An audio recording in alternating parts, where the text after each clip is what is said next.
over 225 deaths a year in America alone.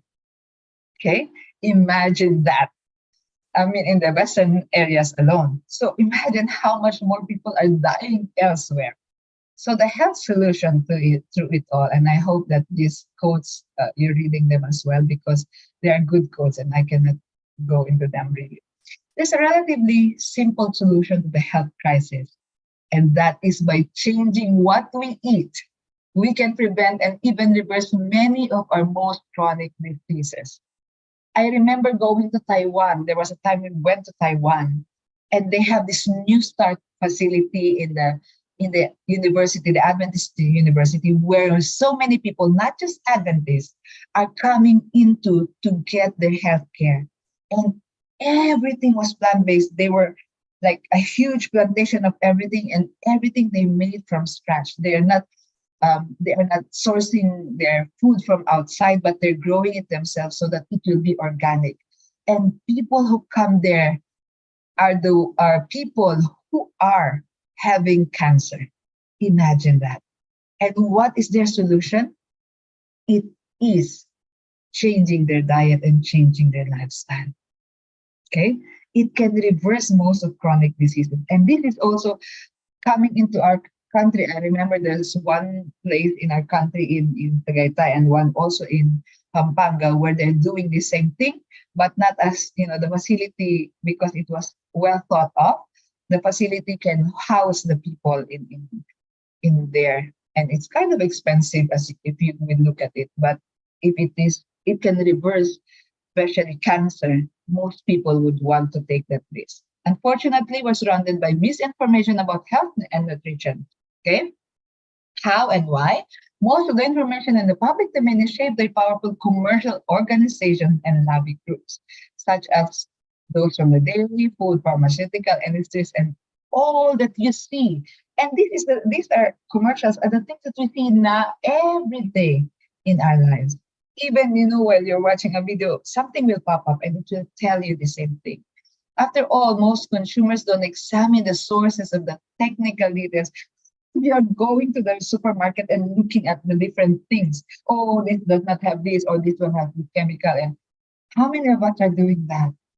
I believe 1% of us are doing that. I am not doing that. Whenever I see things, I just get it and buy it. Okay? Huge marketing budgets are also set aside for educational programs to influence the masses from young that this is okay. Fast food. There's this thing, why would you go, why would you cook for yourself when you already have all these things that are prepaid and pre-made for you? Prepared and pre-made for you. So for every researcher or practitioner advocating the WBFP diet, we are WBF. Okay, we'll go back to that later. There are countless more with vested interest and entrenched beliefs in existing system and practices. Okay, now let's go to the scientific data of it all. It also creates confusion and misinformation when it's oversimplified or taken out of context. You see, nature is complex. You can predictably manipulate the ecosystem by tweaking the rainfall or adding a bacterium, which is true. That is what is happening now. For you to have a huge chicken, because the demand for the chicken is a lot, people will inject something into it so that it could be bigger. And that's why the moment you cook it, it becomes so small that you're like, what happened to the rest of it? You bought a big one and yet you can only eat like probably 2/3 of what you have bought. Likewise, it's almost impossible to establish a causal relationship in health due to the sheer number of interrelated factors like diet, genes, and lifestyle. And these are the things we should consider. Genes, because if your parents do have diabetes, you might as well, or you might be prone to diabetes and to heart disease. These are our genes. But we have to remember as well that it can be reversed by diet and our lifestyle. We know there's a strong link between smoking and lung cancer. But no one can prove 100% that smoking causes lung cancer, which is true. I remember there was this lady back home. She was bragging, I've been a smoker since I was young. How come I have not gotten a lung cancer? And people who are advocating this are, but you are one in a million, people will say. So that's why we cannot prove that. A statement like beta carotene is proven to reduce lung cancer can be misleading when consumed in whole foods. Okay. When we get it from, beta carotene, that we don't do it when, beta carotene is taken from pineapple and all these carrots and everything that we can get from nature. But when we buy those things, prepared by massively prepared in factories and in those places, and this is 100% pure mass of pineapple and carrots, so that you get the high fiber that you need, you still are not getting what you need actually in your body, because it is mass produced, and they enhance it in a way so that it could be produced with lesser amount of money so that it could sell more. Okay. Beta carotene works with other chemicals to reduce lung cancer. When consumed in isolation as a pill, it actually increases lung cancer. So, especially when it's taken as a pill, and people are doing it now. People don't like to drink this and that.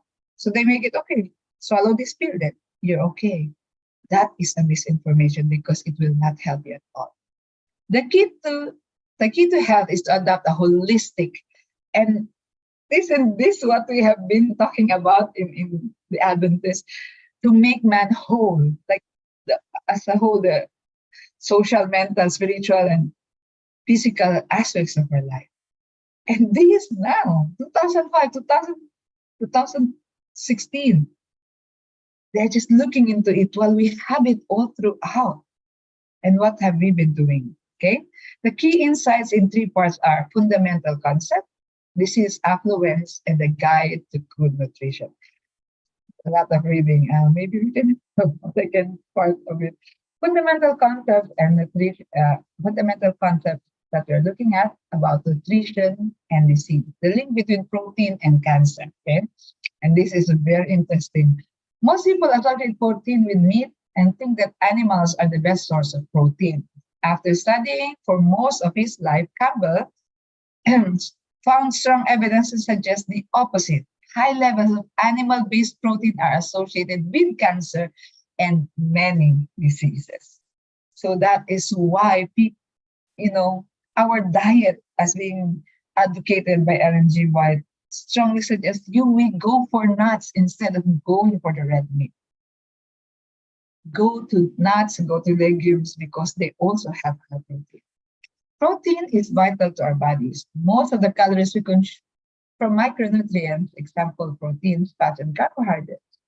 For optimal health, we also require small amounts of micronutrients, for example, vitamins and minerals. Okay, these are all needed by our bodies. Don't be deceived; they are needed. There are hundreds of thousands of proteins, each structured as a chain of amino acids. And I'm not a doctor to explain all of this, but praise be to God, we have this. The human body requires 8 essential amino acids. A quality protein provides the right amino acids to produce new proteins efficiently. Traditionally, plant proteins were considered inferior since they think individually lack one or more essential amino acids. That's what people think.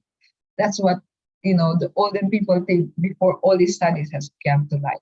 However, you can still get all 8 amino acids from a range of plants.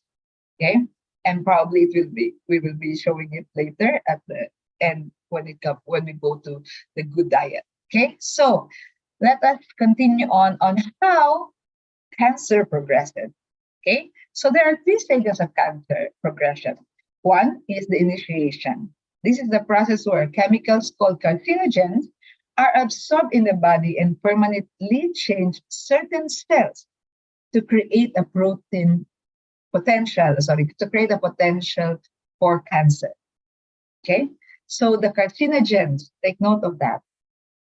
Okay, and you might as well search what are those food or what are these things that causes carcinogen. Okay, carcinogen come mainly from industrial processes and partly from nature. For example, aflatoxin in food. This process is like planting a seed. Okay, so this process is like you yourself are planting cancer in yourself. Okay, that is why I find it so like, ooh, so it is truly me who's doing this, not anyone else. It is because of what I do and what I eat. Next is the promotion. From initiation to promotion. This is where the cancer cells started to grow like a seedling sprout over time and under the right conditions. What are the right conditions? You're stressed, the way too much sugar that we're eating, too much of this and that we're eating. And I'm not going to deal with that because I have so many things to deal look through this time. Okay, progression. This is when the cancer cells starts to spread like weeds spread in our garden. So from the initiation stage, it can promote depending on how we take care of our body. And then if we are caring less for our body, then progression starts in our body. Cancer cells grow and spread when there are more promoters. Okay, see, there are promoters to feed the cancer in our body and the anti-promoters to slow cancer growth. Okay, so we have a promoter and the anti-promoters, and let us look at those things. Okay, lab research suggests a strong link between protein and cancer. Yeah, lab rats were given aflatoxin, one of the most potent carcinogen. Then one group was given 20% of protein diet, a level close to the Western diet, while the other was given 5% protein diet. Every rat in the first group had evidence of liver cancer. Okay, all of them. While every rat in the second group didn't. Okay, so the first group was given the 20% protein diet and the Western diet that they are having, and they all show an evidence of liver cancer. While every rat on the second group didn't. Okay, the second group, remember, they were only given 5% protein diet. This provided strong evidence of the link between protein and cancer. These words are foci are clusters of cells that predict tumor growth. Animals given high doses of aflatoxin and a low protein diet develop much less foci compared to those given low doses of lactose, but a high protein diet. This suggests that nutrition plays a bigger role than carcinogens in cancer growth. So is it an eye-opening one for each one of us? Okay, let us continue. In fact, cancer growth can be turned up or down simply by changing the amount dietary protein that we take every day. Okay, when protein intake increased to 20%, foci develops right out there. When protein intake dropped by 5%, focus development fell. It will fall down. The pattern was similar in rats at various stages of tumor development. I guess I pity the rats that are being done. Such foci development started when the rats consumed more protein than required, 10%, and spiked at higher levels. Human needs only 5 to 6% of energy protein every day. That is the recommended daily allowance, which is the RDA. Of 10% already includes a buffer. Yet most Americans, or most probably some of us, consume 15 to 16% of protein on average. We only need 5 to 6. Imagine that 10% boost that we are taking into our body. It also boosts the possibility of us having a cancer. People with hepatitis B, HBV, were believed to have a 20 to 40% higher risk of liver cancer. Okay? Experiments were done with 2 groups of mice also with HBV. Mice with HBV and 6% Cajun diet and had almost no liver cancer activity, while those with 22% Cajun diet and had rapid cancer growth. Okay.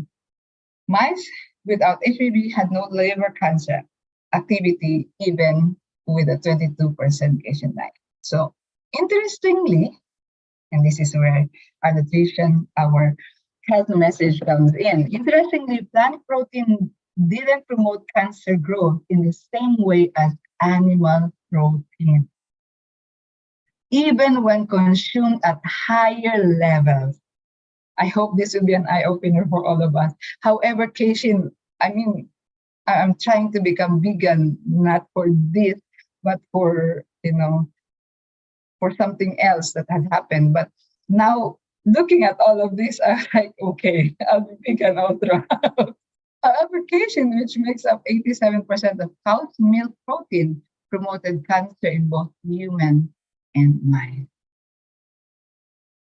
No wonder many people are lactose intolerant because we are not supposed to be drinking that. Cows need cow's milk is supposed to be given to calf to the baby cow. Experiments were done with other nutrients like fish protein, dietary fats, and antioxidants. The findings were consistent. Nutrition played a bigger role than carcinogens in controlling cancer promotion. You say, oh, there's a carcinogen in this and that, especially when you barbecue. When we barbecue, especially meat, carcinogens on those are really high. Okay, tumor development increased with nutrients from animal-based foods and decreased with plant-based. In short, cancer initiation is less critical than cancer promotion. So the initiation itself is not yet onto that, but promoting it in our body is like letting it spread weeds in our body. Most of us will have some carcinogens in our body, and we cannot deny that. Whether they develop into cancer cell and spread depend on the conditions in our body, which is influenced by diet and nutrition. Okay? I'm only on number 5. I believe we have to do this another time as well. I can share this with the next person who will do this study, because this is very important and we cannot rush into it. The China study and insights into nutrition. How far do the animal lab experiments reflect real-life human experiences? The China study helps to answer this question. In 1983, 6,500 adults were randomly selected from 65 rural countries or rural counties, provinces in China. Over 20 years, researchers tracked how these people ate, lived, and died. Okay, so for those 20 years, they were looking at these random people. They chose them. They know already that you will be part of this experiment, but you are not going to take anything. All we have to do is see how you live. What are the activities that you do? What are the things that you eat? How you go about your daily life. And to examine 367 variables in health and disease. Okay, these are the findings that they've seen.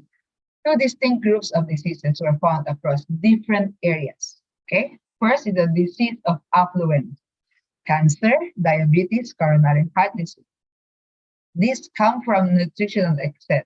These are similar to the Western diseases found in America. Next one is diseases of poverty. These are in the rural areas. Pneumonia, parasitic disease, and rheumatic heart disease come from natural lack and poor sanitation. Nutritional lack, sorry. They lack some of the things that they need. One, because they're in poverty. They cannot probably afford things. And poor sanitation because of their status. They're unable to provide it. Sanitation was not there for them. So you see the differences. The disease of affluence comes from those who, like us, in the cities, eating, I'm so tired to do things right now. I'll just go to KFC. I'll just buy McDonald's. I'll just go to this, then, and that one. It was seen on those people. And those that are in the rural areas where all those big chains that we have in the cities, they have pneumonia, they have parasitic disease and rheumatic heart disease, not because of what they were eating, but because they have less things to eat, they have barely anything to eat, and because of poor sanitation. So you see, it does influence. Cancer is influenced by how we live and what we eat. Okay, blood cholesterol. Probably I'll stop at some point and we can study it again next time. Or if you want us to continue, we can also continue. Blood cholesterol was found to be the strongest predictor of Western disease. Dietary cholesterol is found in animal-based food. Okay, dietary cholesterol, which while blood cholesterol is produced by your liver. Okay, blood cholesterol and dietary cholesterol. Okay, so when you go for a checkup, they tell you should ask also about your cholesterol level, and most doctors will explain this to you. At the time of this study, blood cholesterol of less than 140 to 150 milligrams was almost unheard of in the US. Yet some Chinese countries had average blood cholesterol of only 94 milligrams per. I don't know what that is. As blood cholesterol level fell from 170 to 90 milligram, there was a clear reduction in the variety of cancer. And that is why they're looking at China, and that's why this study was conducted.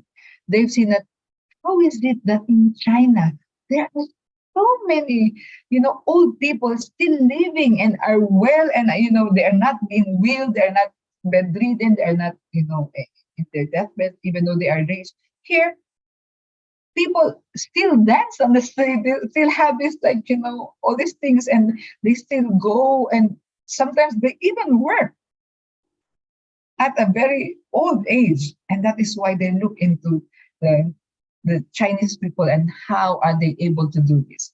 High consumption of animal-based foods, meat, milk, eggs, fish, was strongly associated with higher blood cholesterol, while higher consumption of plant-based foods was associated with lower blood cholesterol. Have you noticed? Chinese people do have meat, okay, but many times they have one meat food or viand or entree in their or one or two or three, but a lot of them are composed of vegetables. Many of them are composed of vegetables, and they don't put a lot of MSG. They don't. Sometimes for me it tastes bland because they don't put a lot of salt, or they don't go to that extreme. And I was thinking, wow, this is the reason why they have been doing this for quite some time. Okay, and let's go. Dietary fat is what you consume, while body fat is produced by your body. Okay, dietary fat is what we are consuming, while body fat is produced by our body. Generally, animal-based food contain more fat than plant-based. Carrots produce 4% calories from fat, while cow's milk produces 64% calories from fat. So I believe by this time we can also switch into a soy milk diet, and also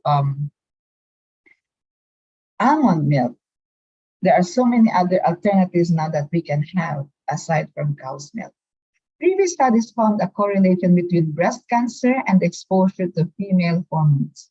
In rural China, lower amounts of animal protein in dietary fat were associated with a later start of menstruation, lower levels of estrogen, 35 to 45 years old, and prolactin, which is found in people from 55 to 64 years old, and an earlier menopause. This generally reduced the women's exposure to female hormones, explaining the lower breast cancer rates in rural China compared to the most Western countries. Okay, imagine that.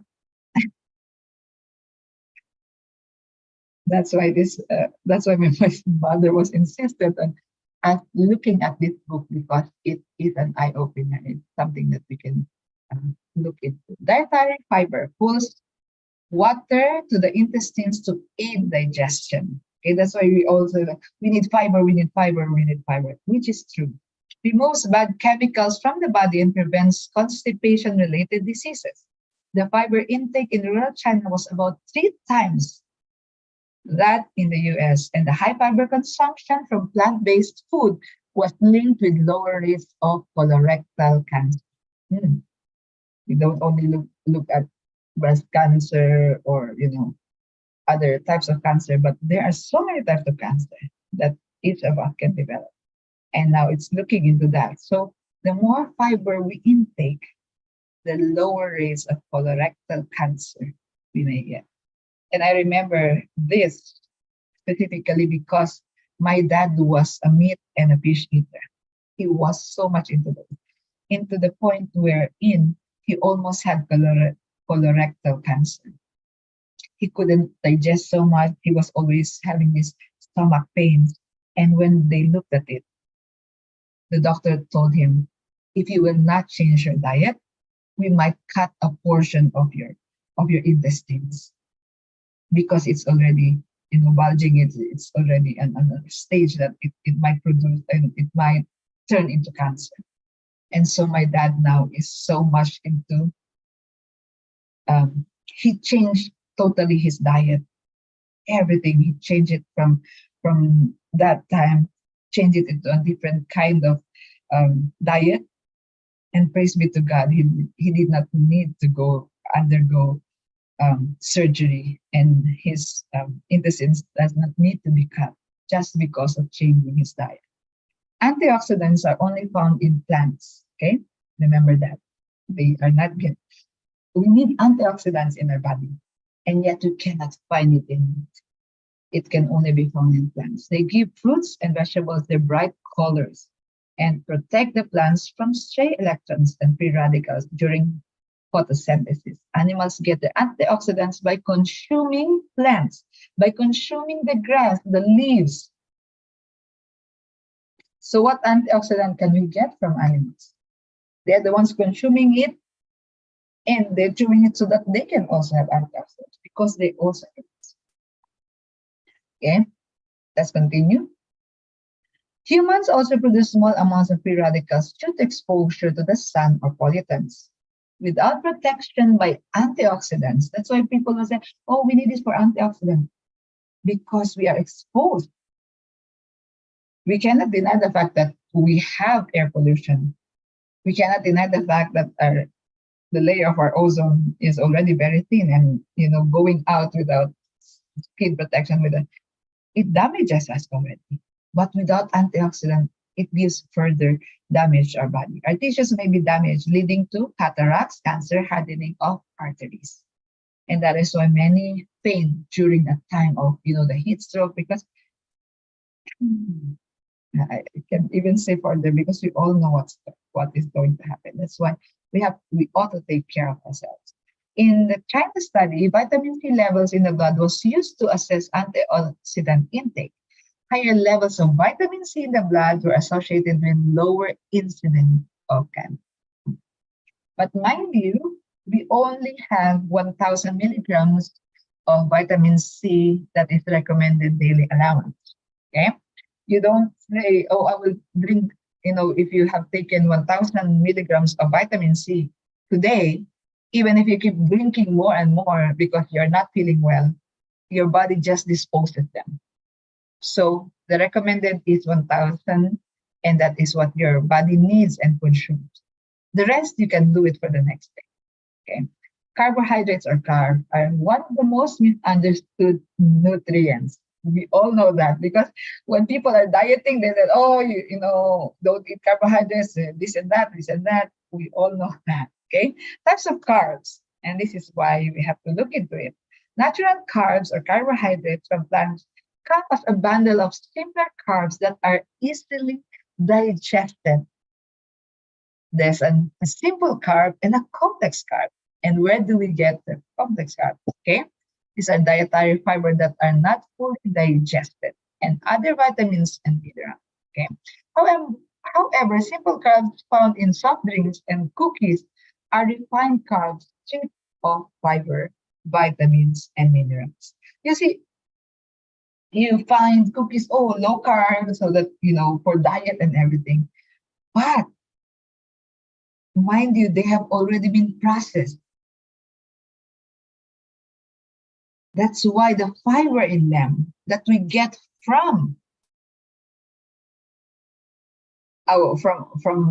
because other from a natural source is better than having this low carb of diet drink, or the low carb of cookie that we can find.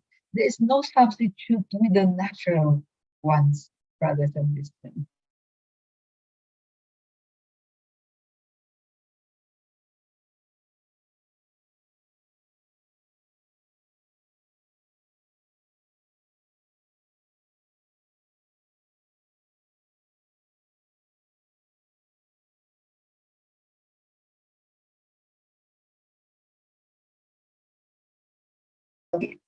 Take in.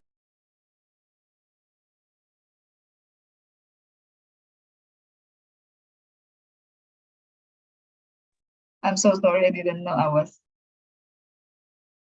disconnected. Can someone tell me where I stopped?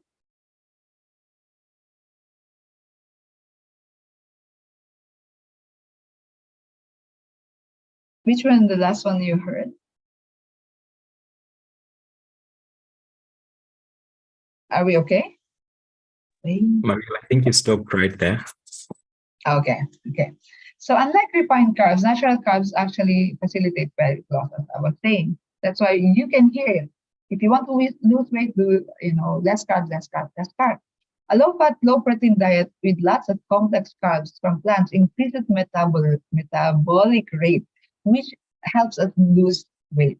And metabolism is very good for younger generations. They have fast metabolic rate compared to those who are already in their 30s, mid 30s, and 40s and such. It encourages the body to convert calories into body heat rather than store them as body fat. The rural Chinese ate more carbs and 30% more calories than the typical American, but had 20% lower body weight. Imagine. Plant protein with the right quality and variety of plants was also as effective as animal protein in developing height and weight. Okay. Cancer and protein. Yeah. Chinese with HBV, and a higher animal protein diet were more likely to have higher cholesterol and liver cancer compared with those ate less animal protein. This is consistent with the findings of the lab. In a nutshell, people who ate mostly plant-based food had the least or no chronic diseases. Those who ate the most animal protein had the most heart diseases and cancer and diabetes. Okay. Yes. Yes, that's true. Carbs can also be converted into sugar. That's why it causes, especially those carbs that are already, how do you call it, processed. They actually can be converted into sugar, and we can continue. Diseases of affluence. Affluence means these are the diseases of those that can afford eating and buying the things that they want. Probably in our society, they especially fast food. There's distinct pattern from the various research studies. Okay, diseases of affluence tend to be much more prevalent in countries with rich, meaty Western diets. In developing countries such diseases are higher amongst those who adopt Western diets or migrate to Western countries. And WFTB diet universally counters such diseases. Okay, let me try to find out what's a WFTB. PB.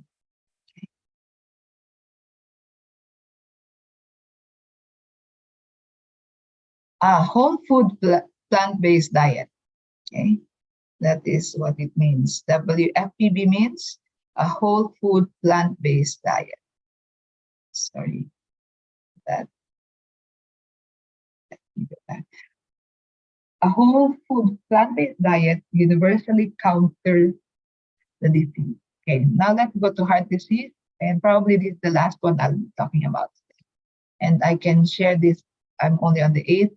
Probably half of it will be discussed next. Heart diseases. 40% of Americans are expected to die from heart disease. Wow, they are expected. The number one killer in the US. Plague, a greasy layer lining the inner walls of the coronary disease or arteries, is a key component of heart diseases. Okay. Heart attacks are the most common when the artery is around 50% blocked. Okay, so when fats are covering the lining of the arteries of the heart, then it becomes black, and it really has a hard time pumping blood, and that is why there's a possibility of having a heart attack. The plaque is usually separated from the bloodstream by a cap, which may be eroded by blood flow until it ruptures. When that happens, the plaque blood mixture forms a clot that blocks the whole artery, cutting off oxygen to the heart. And that is why people who are having a heart attack suffer from chest pain until it progresses into their and such. Okay, surgery is one of those remedy that people look into when they have this heart attack. Okay, but let's look at it. Coronary bypass or heart transplants may postpone deaths from heart disease, but it doesn't stop the disease. Once you have that already, you already know that your time is already ticking, because at any time it can happen again, or at any time it could trigger another one. So, as we have been told from when we were young, prevention is always better than cure. So before we go to that part, let us prevent this from happening. Bypass operations usually target severely blocked arteries, while heart attacks often come from partially blocked ones. Within 10 years, 50% of bypass surgery patients would have died, had a heart attack, or a return of chest pain. So even though you say, oh, there's already this coronary bypass, you can already have a heart transplant, again, once you go into that, it only means one thing, that your number on earth is time, that you have to watch carefully every movement you do, every food that you take, everything that triggers anything that can cause a heart attack. And I will stop until this, because I want us. Okay, let me end with heart diseases. Then the person next week can start with obesity and everything. Okay, so a sound diet produces better and more lasting improvements. High blood cholesterol is a strong predictor of heart disease. By eating right, you can lower blood cholesterol and the risk of heart disease. In 1946, a doctor tested the effect of dietary fat on heart attack survivors. Half the survivors continued their normal diet, while the rest tried a diet with lower fat, less animal-based food, and more plant-based food. After 12 years, the entire normal diet group had died, while 35% of those that controlled their diet, those groups stayed alive. 35% of them stayed alive. Another 18 patients were put on a whole food plant-based diet. Over 11 years, their cholesterol levels fell by almost 50%. Imagine that. Artery blockage was reduced, and there were no coronary events. Wow. Imagine, they already had a transplant, but they already had the heart disease. And yet, because they changed into whole food plant-based diet, this is what happened to them over 11 years. Okay. their cholesterol level fell in 50%. The only exception was patient who had clinical chest pain after straying from the diet for 2 years. So those who stayed with it lived. For those who at the beginning stayed on a WFTB diet and then changed after 2 years, started to have chest pains again. Another doctor's dietary plan helped patients to reduce bad cholesterol by 38% and artery blockage by 4% in just 1 year. So I know that it has been a lot and we would want to learn more. And I would like to share this more and to those who will be doing it again for next time. And we'll be sharing this on in the group chat so that we can also learn of it and read more of it and share it with our loved ones so that